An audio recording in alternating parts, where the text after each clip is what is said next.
გაიმართა კონსულტაციები საქართველოს პრეზიდენტსა და პრემიერ-მინისტრს შორის, სადაც გადაწყდა, რომ უშიშროების საბჭოს ხდომა გაიმართება ხვალ 28 ოქტომბერს პრეზიდენტის რეზიდენციის ადმინისტრაციულ ნაწილში, ვინაიდან უშიშროების საბჭოს აპარატი არის განმობარგების პროცესში, ასე ვთქვა და აქ დაიდებს ბინას. მომავალშიც უშიშროების საბჭოს ხდომები გაიმართება ხოლმე პრეზიდენტის რეზიდენციის ადმინისტრაციულ ნაწილში, სადაც იქნება განთავსებული უშიშროების საბჭოს აპარატი, ნაცვლად 15 საათისა 18 საათზე. ანუ საღამოს 6 საათზე შედგება უშიშროების საბჭოს ხდომა.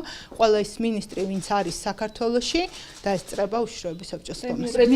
მათ შორის პრემიერ-მინისტრის დაესწრება და რამ განაპირობა ეს ცვლილება იგივე დროის, ადგილის და ასე შემდეგ ეხლა რატომ ადგილის მოგახსენეთ რამაც განაპირობა, დროის ცვლილება განაპირობა კონსულტაციებმა, რომელიც შედგა პრეზიდენტსა და პრემიერს შორის.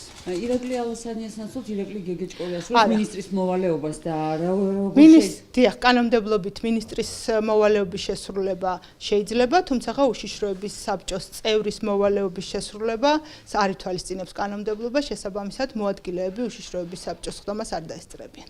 ამ ეტაპზე რამდენი მინისტრის დასტური გაქვთ, ვინ დაესწრება პრემიერის გარდა თქვენ ინფორმაცია გაქვთ? მე რამდენადაც ვიცი, საქართველოში არ იმყოფება ალექსანდრე ჭიკაიძე, ბატონი ნოდარ ხადური და ბატონი ირაკლი ალასანია. ანუ საგარეო საქმეთა მინისტრის წესით უნდა მოვიდეს, ხო? და ეს მოწვეული ორი სახელმწიფო მინისტრიც კეთილია. ხადრები